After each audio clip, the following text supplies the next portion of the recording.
Hi everyone, my name is Lauren Kerr, and this is my presentation on issues and barriers in managing complex projects. We are going to be discussing scope creep, budgeting, communication, and team engagement with both stakeholders and the project team. The first issue that we're going to be discussing is called scope creep. This is where the scope of your project will alter and shift and change and sometimes take on a mind of its own.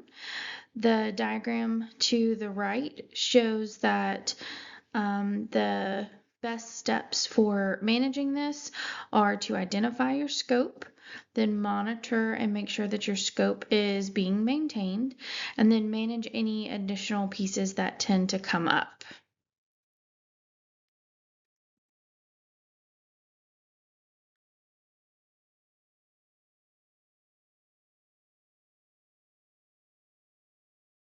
Some possible solutions for scope creep are to define your project requirements and goals. That way that you have everything laid out and it's very clear and concise. The next is to involve all members of the team, so your stakeholders, contractors, project team, and management. That way that you have everyone's specifics that they want included in the scope and that everyone is able to sign off on it and make sure that it is all encompassing. The next is to provide a detailed schedule. That way you have a plan of action that you can follow and make sure that all changes or anything like that come up are very easily noticed. And then the last one is to manage any changes that do arise and make sure that they don't fall too far outside of your scope. The next issue that we're going to be discussing will be the budgeting process. Budgeting is probably one of the hardest steps of a project. There are so many different moving pieces and parties that you have to get involved and everything to make sure that you are taking care of everything on all levels. So some possible solutions to make sure that you're doing everything that you're supposed to is to plan ahead and make sure that you use realistic amounts. When you are going through and estimating a specific dollar amount that you're going to put in for that placeholder, make sure that you've either done a rough estimate or a rough takeoff on what it might entail. That way, what you're using is a realistic number. The next thing is to involve your contracting officers sooner rather than later.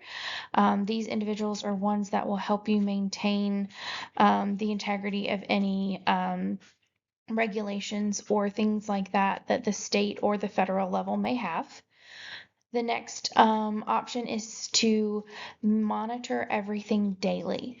You don't necessarily need to know everything down to the penny, but you do need to know if anything big has changed so that you can go in and do any adjustments. You want to make sure that you track all of your changes. And these are things that are monetary or either just scheduling changes. Because monetary, yes, we want to make sure that we capture all of that. But if you do notice that there are scheduling changes or things like that, that is a key indicator that there will be something that will come down the line that might affect your budget. And then the last one, um, the next issue that we're going to be discussing is communication. This one is a big one across all levels and individuals of the team. You've got to make sure that you have a good communication foundation set up because that is sometimes the thing that will set the tone for the entire project.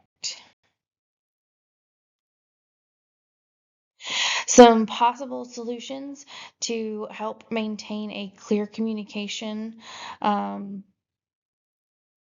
across the project is to determine the platform that each group will use to communicate. The next is to plan, schedule, and attend weekly or monthly meetings. That way, you have both a stakeholder meeting, you can have a management meeting, and then you can have a contractor or a team meeting so that everyone is getting touched on, so that everyone is aware of what's going on and up to date. The next is to create and maintain a good communication pattern with everyone.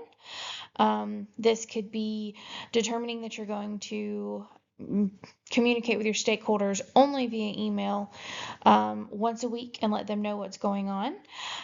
But you also want to make sure that you are open to any kind of modification that comes, because there will be changes and things won't always work exactly how you expect them.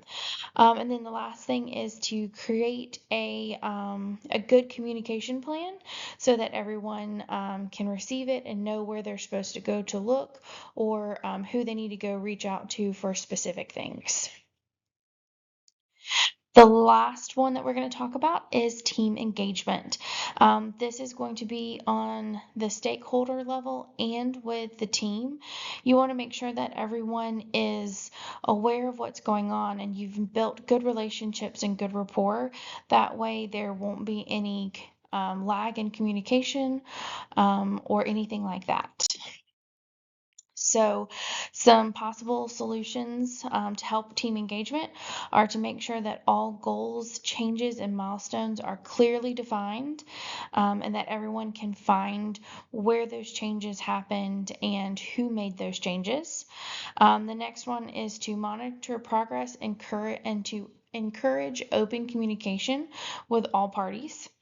The next thing is to provide clear and concise communication with everyone. And then the last one is to set up and maintain in-person meetings. Even if these are just once a month, it's a good thing to set the precedence that you're going to meet in person.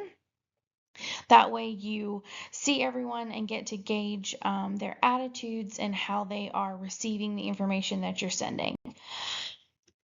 Thank you very much for listening, and that's the end of the presentation.